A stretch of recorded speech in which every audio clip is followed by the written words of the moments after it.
Hi Anthony, great to see you this evening. Just want to highlight a couple of points that we discussed during today's lesson. The first one was regarding your weight transfer. So if we just pop a quick line up there down the middle of your chest here, bottom left. What that's going to do, that's going to highlight the swing centre. I'll put one up here on McDonald as well.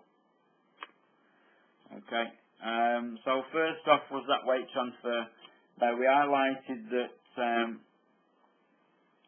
during your backswing you allowed your hips to sway quite a bit to the right hand side. If you take you to the top there, you can see that your hips have moved off that centre line quite a long way. Your upper body and your head we'd expect to move a little bit to the right. But for the amount that your hips have swayed to that right hand side, we said now you're going to have quite an excessive movement to the left hand side in order for you to transfer that weight correctly. What we found during your golf swing is that because your hips have swayed so much, what you did is instead of moving that weight to the left hand side and transferring the weight, your hips return back to the position where they started, and your head and your upper centre stayed there on the right hand side, or you can see now behind the centre line, giving you the feeling that you're trying to lift that golf ball in the air. So you're trying to hit the ball on the upswing rather than ideally on the downswing with your irons to get that consistent strike. As a result of that, you're getting the shots that you've found that you're hitting quite a bit. So the shot where you hit the ground first before the ball, and the other one where you catch the ball a little bit thin, or occasional top shot.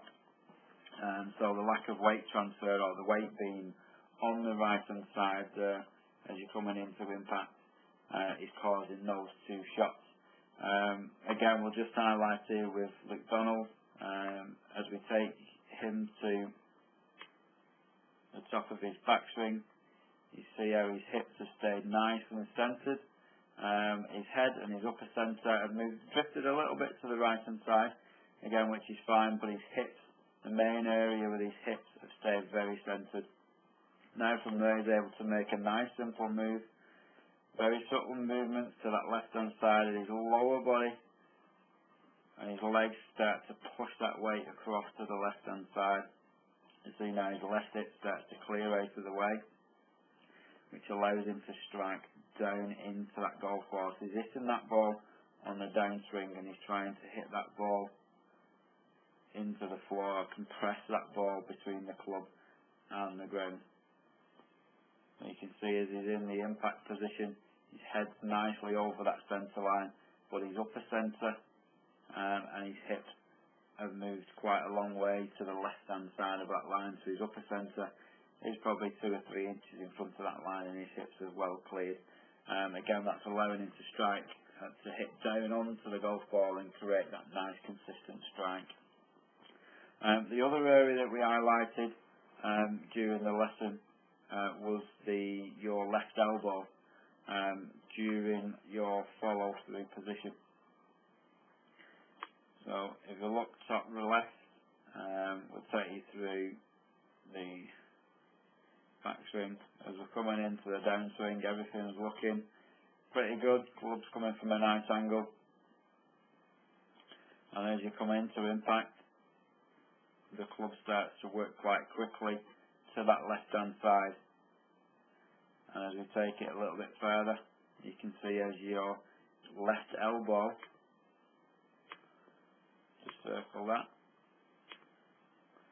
so your left elbow there starts to work backwards and upwards and becoming a little bit disconnected from your body. So that movement there is dragging that club across or to the inside of your target or your swing path, creating that fade spin that you've been receiving or experiencing with your shots.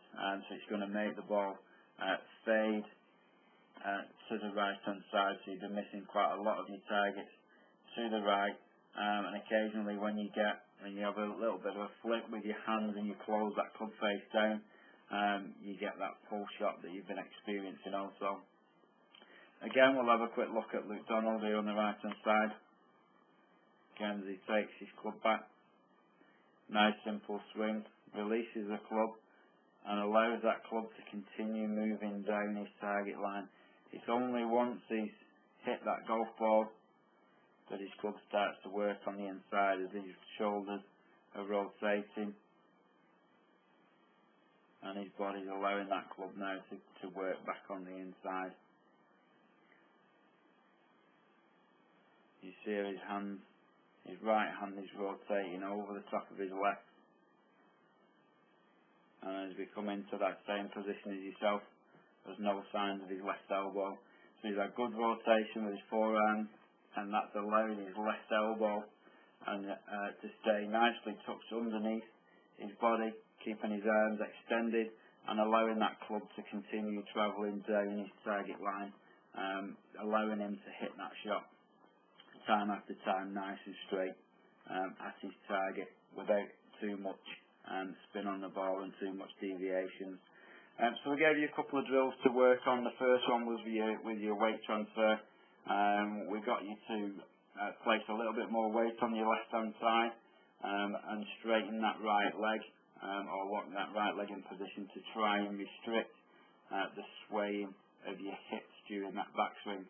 So we tried to get you in a position where your hips couldn't sway to the right hand side. So then you just had to coil up your body and then just slightly move that weight to the left hand side, which allowed you to strike down into that golf ball. Again, those feelings are what you need to recreate and keep repeating to allow your hips to stay nice and centered during the backswing. And you can try that swing with your right knee flexed also, but remember to try and keep those hips nice and centered, which will make it much easier to transfer that weight and hit down into that golf ball. Also, we gave you a drill to work on, which was just half a golf swing, and basically that half a swing was taking the club back to that position, no further. There was slight weight transfer coming into that golf ball, keeping the arms extended, and through impact, allowing that right arm to rotate over the top of your left arm,